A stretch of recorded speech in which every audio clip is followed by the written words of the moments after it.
Well, this week in the Big 12 basketball scene was filled with overtime action, a lot of drama, and a lot of great hoops. I'm Pete Mundo on Heartland College Sports, covering the Big 12 as always, as we come to you on YouTube, on Facebook Live, and of course on the podcast and on the radio show. Welcoming on our guy, Matthew Postins, our lead Big 12 basketball writer. As always, if you're on the podcast or on YouTube, hit that subscribe button. That way you never miss an episode. All right, Matthew, let's just start off with this. Great week of games. Give me your best game of the week that you watched in the Big 12. And then, well, do you want me to go first or do you want to go first? You want me to go first? All right. Well, by the way, your mic's off. So I don't know if now I'm having a mic problem or if there you are. Okay. There we go. We got him. You're back. Okay. I'll go first. The best game of the Big 12 this week, Kansas State upsetting Baylor, coming back, winning in overtime.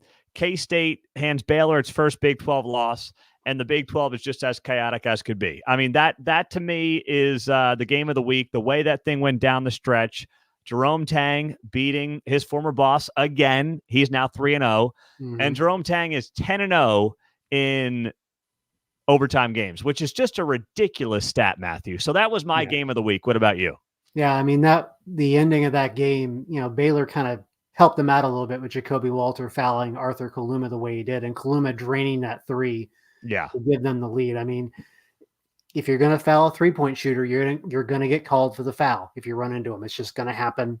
You've got to find a way to contest without running into the three-point shooter. But for me, it was the other overtime game, the Cincinnati TCU game in Cincinnati. It was a game Cincinnati really needed to have because they had, had the hard luck loss to Texas at home. They had another hard luck loss to Baylor on the road last weekend. So they really needed to find a way to win that game. And they did it because they hung in there late. It was another one of those games where they had a lot of back and forth in the final minute. Cincinnati missed 2 free throws that would have actually given them the lead. Then TCU missed a free throw that would have given them the win. Yeah. And then in overtime, the guy who missed the 2 free throws, Dan Skillings Jr., was the guy who hit the go-ahead basket in overtime. So just fantastic drama, all the way through that game. And I think it was their first win over a ranked team at home in maybe a decade. I'm not sure. But let's be honest. That was an ugly end of regulation between Cincinnati and TCU. I mean, you noted it, missed free throws, missed shots, fouls, a couple of potential dicey calls. I mean, it was a hideous last couple of minutes in Cincinnati, but a great win for the Bearcats, to your point. Yeah, absolutely. And I mean, the missed foul shots really diminished the fact that they traded threes on the previous 2 possessions. And then I think Day Thomas hit that just absurd layup where he just seemed out of control and just threw it up there and it went in. And I think that tied the game. I think that ended up tying the game. And then that led to the sequence with the free throws going into overtime. So yeah, kind of an ugly ending in regulation, but a game Cincinnati really needed to have when you think about how the standings have just started shaking out now. I agree. Now, thinking and speaking of those standings, I just want to think about this for a second with TCU. So TCU, if you're just like a casual basketball fan, you're going to say, TCU is middle of the pack. They're 2-2 in the league. I mean, their 2 losses are, one, the controversial ending of that Kansas game. And then you've got an overtime loss on the road at Cincinnati that you had, at your fingertips. Like all these teams, even the teams that are tied for 3-1, and there's 4 of them right now, you look at all these teams, I mean, there are coin flip games either way, Matthew, that literally flip these standings upside down. That's how crazy the Big 12 has been. Yeah. And, when I covered the TCU Houston game Saturday, Jamie, less than an hour after the game, was like, "You guys done? Cool. I got to go get ready for Cincinnati." He knew how brutal it was going to be. And, to be fair, he coached at Pitt. They played Cincinnati back in the Big East days. So he knows how good that program is capable of being. And, there are only 2 teams right now in this conference that have a better than 500 road record, like in true road games throughout the neutral site stuff, true road games. One's Kansas. The other one's Kansas State. Wow. Everybody else is either 500 or below 500 on the road. And, Kelvin Sampson said it best after the game against Texas Tech. You got to win your home games, and then you just got to find a way to win a few on the road. That is very well said. I want to stick on some of the games from Wednesday here actually Tuesday for a second. You mentioned Kansas. They blow out Oklahoma State in Stillwater. It has been just a brutal stretch for the Cowboys. They had all the travel issues last week to Lubbock and then again to Ames on Saturday. They come home. They're clearly overmatched. I mean, I think we talked about it a week or two ago. Mike Boynton, I don't know what his future is, Matthew, but this thing could get ugly real fast in Stillwater. I mean, and in this league, I don't see any end in sight. What about you? Yeah, it's tough because you've got teams that are, playing 4, 5, 6 games in a row against ranked teams right now. And they're brutal games. Like Cincinnati's in the middle of a brutal stretch to start conference play where they played 6 straight ranked teams. Yeah, I think Oklahoma State's biggest problem right now is offensive. I think they were a good defensive team.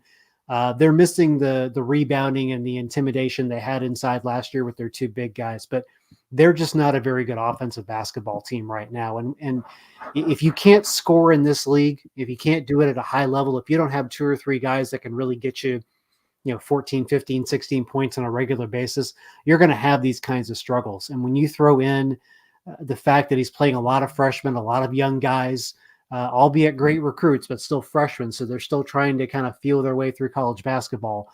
It is a recipe for things getting out of control very quickly for this program.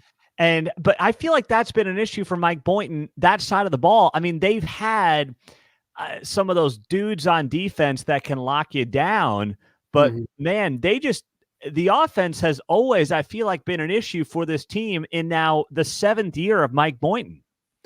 They've never been a high caliber offensive team, but they've had high caliber offensive players. One of them is Avery Anderson. He's at TCU right now. And I think he kind of alluded to the fact that he wanted to play at a faster pace in his final year or 2 in college basketball. Oklahoma State's not a fast-paced team. Kansas plays at a fast pace. TCU plays at a fast pace.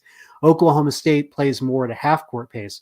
And if you've got good half-court players that can execute that offense, then you have the ability to put up points. But right now, I don't think he has those kind of players. And either he's going to have to start focusing on finding those players that can execute that type of a half-court set, or he's going to have to start evolving like Jamie Dixon did a few years ago, going away from being more of a half-court team and going into more of a team that wanted to play at pace, shoot threes, play high-level defense if they want to survive this conference. Yeah, you're right about that. Now, the last game from Tuesday, BYU rolling Iowa State. Yeah, now, listen, I have been questioning how good BYU is. BYU fans have wanted to stick it to me a little bit here this week after their big win. But here's my thought, Matthew. I've gotten some of that on social media. This is the best win for BYU this season, hands down, obviously. And I think BYU is going to be a much better team at home than on the road. It is going to be tough for teams to go out there, make that trip and play, just like it's going to be tough for BYU to go on the road in the Big 12 and play. Yeah, I'm still not totally sold on BYU, but it's a great win. And I will say Iowa State was kind of due after the huge win against Houston last week. And then, having all the issues on Saturday with moving that game around against Oklahoma State. So it felt like Iowa State was due. Baylor needed that one. I'm still not sold on the Cougars just yet. I think what I like about BYU is how spread out everything is. They seem to have a lot of guys that can shoot the basketball from 3. They seem to have 7 or 8 guys that could go off for double figures every night. They had a couple of guys who did not play in that game against Iowa State, including Trevin Nell, which puts that win in perspective for them. I mean, he was one of their top shooters and he didn't play in that game, and they still rolled Iowa State. And they did it because they played really good defense in that game. And that's something that if you're going to survive in this conference, you've got to be able to play great defense. And, I see their defense getting better as the Big 12 season's gone on. And I think as long as they're able to distribute the scoring around and make it difficult for teams to focus on one guy, they have a really nice ability to spread the floor, and they get Trevin Nell and their other guys back from injury. I think they could end up having a really good season for them in the Big 12, which I think would be like a 9-9, 10-8, which, right now, I mean, that looks like it could be a 4 or 5 seed in the conference tournament. I mean, I saw they were on the bubble before the game. So listen, I think that right now you'd put them in, but I agree with you. He's Matthew Postins. I'm Pete Mundo, HeartlandCollegeSports.com. We're covering the Big 12. Hit that subscribe button. Join us on the podcast on YouTube. We appreciate you being a part of the show, covering everything Big 12. Let's go to Wednesday night, Matthew, and let's start off with the ridiculousness that is, and I know you know where I'm going, Rodney Terry, Texas basketball coach, complaining and calling UCF classless for a few of the players going horns down. Now, before you chime in on this, before we go anywhere, for those who have been watching this show on YouTube, you know that I put the horn sign, my UT horns logo here on the wall. I flipped it the correct way, right? Because I said if UT wins the Big 12 in football, I'll do horns up. But after Rodney Terry's embarrassing performance for himself and his program, we're going back to horns down. That's just how it's got to be, Matthew. Hold on. We're going back to horns down. Rodney Terry did that. He should be ashamed of himself. He should worry about his own team, and he should worry about not blowing 12-point leads against UCF. What say you? It's a bad look, to be sure. So here's what happened, and we kind of had to piece it together from video and social media. So some of the UCF players did the horns down after the game was over. Now, they didn't go do it in the faces of the Texas players or in Rodney Terry's face. They did it among themselves in front of their bench to celebrate. As they were turning around and finishing up to get in the handshake line, Terry was there. He saw what was happening, and he said, classless, also dropped an S-bomb in that, if you saw the video, you heard him say that. The players were kind of like, what? I mean, here's my thing. This is much more on Rodney Terry than it is on UCS players. Yes. In fact, I'm not even really concerned about what they did because everybody's done horns down. Now, I think you should only do it if you're from Oklahoma or Texas A&M, but that's just me being a Texan. Those are their rivals. They have that right. But, But here's a UCF team. These kids are never going to play Texas again in their lives. They're not. No, they're not. This was a moment. Top 25 team. It's UT. It's the only time they're ever going to play them. And the kids are having fun. They're kids being kids. Yeah, and the important thing is they're not doing it at Texas players. Correct. That's the thing. That's the thing where Rodney Terry is completely in the wrong here. If they were up in the face of Texas players, that's a whole other thing. That might have even led to a fine. Yes. But the fact that he handled it so poorly right after the game, and frankly, I thought he handled it poorly in the press conference too, talking about how that's not how we conduct ourselves. That's not how we, want our young guys to act. And I'm like, well, that's great for your team. And I don't think Johnny Dawkins wants that either at UCF. But like you said, focus on your team. You just blew a 13-point lead in the second half. You're now 1-3. You're not ranked anymore. Mm-hmm. Your job is starting to, be on the line now because you've got a good contract, but you don't have a great contract. There's not a big buyout in there for Rodney Terry the way they did that deal. No. And you're still trying to prove to the administration that you should be the guy that leads them into the SEC. So he's got far more bigger things to worry about than horns down. I mean, he only got the job because he won that Big 12 tournament. We talked about it last year. If he doesn't win that Big 12 tournament, I'm not convinced he ends up getting the job. So you're right. He's 1-3. He's feeling the heat. But I thought he completely embarrassed Texas. I mean, I think about what Steve Sarkisian said, I think it was before the season, about kind of embracing the hate. Mm-hmm. We're Texas. Yeah. It's who we are. You just embrace it. You have fun with it. You can't get offended by it. You're at Texas. You've got the bullseye on your back. Never mind the AAC school that comes to the Big 12 that's having a heck of an early season run, by the way. Beat KU, beat Texas. Mm-hmm. They do horns down to their own fans. It's just, I can't get over the pettiness. And none of us really know these coaches that well, but Rodney Terry showed a side of him, Matthew, that I guess I had never really seen. Do you feel like you had seen that before in any capacity? I certainly didn't see it last season. As they were going through that year, and I had not seen it in the early part of this campaign too. And I'll say this also: if Texas wasn't so anal about this and let it go, just didn't make it a deal. Eventually, except for Oklahoma and Texas A&M, it would become far less of a problem for them. But because they've made it such an issue over the years, look, if you think UCF's bad, wait till you play LSU. Wait till you play Alabama. Wait till you play Florida. Wait till you play Georgia. I mean, folks in Arkansas cook crocodiles when they play LSU. So, I mean, if this bothers you, you're not ready for the SEC. I agree with that. That was a terrible look for Rodney Terry and a terrible look for just the program. He really embarrassed the program. I'm Pete Mundo. He's Matthew Postins. Hit that subscribe button on the show. We appreciate you being here. That way you never miss an episode.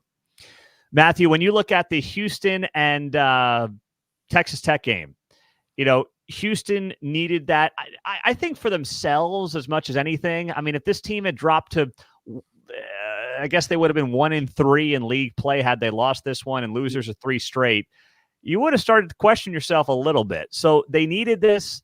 They seemingly controlled this game for the final 30-plus minutes. What do you take out of this thing? Is there concern for Texas Tech right now or not really? I think the one area where I'm worried about Texas Tech is, Pop Isaacs, I think, had 12 points in that game. But the thing was, Houston controlled him the entire contest. I mean, he didn't get over the 10-point mark until about 3 or 4 minutes left in the game. Yeah. I don't know if they have enough consistent secondary offensive options yet for them to suffer a game like that from Pop Isaacs. He's their number one option. He's the guy that's going to get the ball when they need points. As long as he's scoring at his average, which is 16 a game, they're in good shape, and I think that creates space for everybody else on the floor. But when he's struggling, it was Kerwin Walton Wednesday night for them, dropped in 6 threes and scored 18 points. But he was the only other player in double figures, and he's not going to score 6 threes in a game again. That's just not going to happen. No. So they've got to ensure that they're getting their secondary options offensively, more involved in the game. But I mean, they held Tech to 54 points. Houston averages allowing 51 points. I mean, if you watch that game, you got a lesson in what they do to teams defensively. I mean, I know they struggled at Iowa State. They struggled at TCU, but they could have won both of those games. You got a really good example of what they can do to teams defensively. They do it differently. Everybody in this conference plays hardcore man-to-man except for UCF. Houston likes to double a lot at the elbow, up top with 2 guys and create a little havoc that way. Iowa State gave you a really good template on how to beat it by moving the ball. Texas Tech wasn't able to do that as much against Houston on Wednesday. Yeah, you're absolutely right. Now, the last game of the night that we haven't talked about yet is Oklahoma and what they did to West Virginia, a convincing win, and they ran away with this thing in the second half. I don't think we're talking about OU enough. I worry about their defense and what I saw against Kansas in Lawrence last weekend. But, man, Matthew, I think this team's going to score with the best of them in the Big 12. This McCollum kid who comes from Siena, every time I watch him, I'm impressed. Yeah. And the balanced offensive attack from Porter Moser's team, I like. I just worry about the defense, and I'm not going to be impressed by giving up 63 to West Virginia, who we know is going to be at the bottom of this league all season. Yeah, I'll say this about Oklahoma. The things I do worry about the defense, A. I also worry, B, about the fact that Sam Godwin's a good player, but I'm not sure he's the guy that's going to grab you 8-10 rebounds a game inside. As long as Otega Owe is the player he was against West Virginia, double points and rebounds, as long as he's producing, I think they'll be in really good shape. I think he scored only 2 or 4 points against TCU when they went on the road last week. He can't have games like that. He's going to have to be their consistent primary or secondary option. He certainly needs to be their primary option in the front court. But as long as he and McCollum are playing well, I think Oklahoma is going to play well as well. But their team defense is a little lacking right now. If you look at just the first 4 games in Big 12 play, that's something that can be improved. You can add things like, you can run some traps. You can maybe run some press. You can maybe, fold into a zone. That UCF has won both of their games with Kansas and Texas by going into a zone and slowing the game down and forcing both of those teams to do things they didn't want to do, making them force shots, making them go passive on offense. That's something Porter Moser could try. I know he's not a big zone guy, but you use it for a few possessions, you change the pace of the game a little bit, and maybe it helps your man defense as the game goes on. Matthew Postins is joining us here. Let's look to Saturday, Matthew. I mean, so many great games. The best game of the day. I mean, it's hard to pick. I don't think there's an obvious one. I think you can make the case for 4 or 5 of these games. You got the list in front of you here? Yeah, I do. All right. You want me to go first? Yeah, you go first. All right. I think the game of the week is BYU at Texas Tech. I want to see BYU coming off that Iowa State game. I want to see BYU on the road in a tough environment in Lubbock. Mm-hmm. And I want to see Texas Tech, after their blowout loss to Houston, what exactly they bounce back with, like you noted, on the offensive side in particular. I think it can be a high-scoring game, but I think this game for both of these teams has a surprising amount of meaning as we go through the early part of the Big 12 schedule. All right. Now it's you. What's the best game on Saturday? I'm tempted to pick Iowa State TCU just because it's a battle of ranked teams, but I'm really curious about the Oklahoma-Cincinnati game. Games in Cincinnati, they're coming off the win over TCU. They stormed the court, big win for them, beating a ranked team at home. Oklahoma hasn't looked great on the road in the Big 12 so far. Lost that game to TCU, lost to Kansas.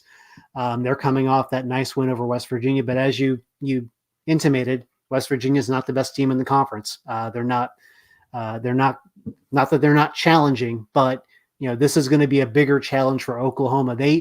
If they want to be in the top half of the conference by the end of the season, they have to prove they can win a few games on the road. And Cincinnati is a team that I think they match up pretty well with, except for the front court. Cincinnati's got a really good front court. They've got some great guys inside. And that's where I think they can give Oklahoma some real trouble. So that's the game that I'm really intrigued by, to see if Oklahoma can sustain the momentum they built against West Virginia, or if Cincinnati can sustain that momentum and pick up a second ranked win at home. And maybe that gets them in the top 25 next week. Yeah, that's a great point. I mean, Baylor, Texas, you look at that game, that kicks off the day at 11 a.m. Eastern or 11 a.m. Central on ESPN. We know the Texas drama coming off of what happened this week. Both these teams are coming off of losses. Baylor doesn't need this game, but suddenly Baylor loses 2 straight, and you start to question what the heck's going on there. Texas feels like it has its back against the wall, so you got storylines there. You have a UCF team fresh off that win against Texas going to Houston, an old AAC matchup, but suddenly, heck, I don't know about you, Matthew, but I don't think any of us had both of these teams 2-2 going into this matchup before conference play started. It just goes to show you how insane this league has been, and it's only been 2 weeks of it. Yeah, it's so hard to build momentum now in this conference. The way, it just talked about West Virginia, but I mean, even though they look like the team that's probably going to bring up the rear in the conference, they're going to be challenging 2 teams, especially when they get Jesse Edwards back, if that happens later this season. But because everybody's so good, because everybody has talent and everybody understands how difficult this conference is, it's really difficult to build momentum once you've won a game. But it's also, to me, it's not hard to bounce back if you lose a game, because you've got a game coming up in a few days.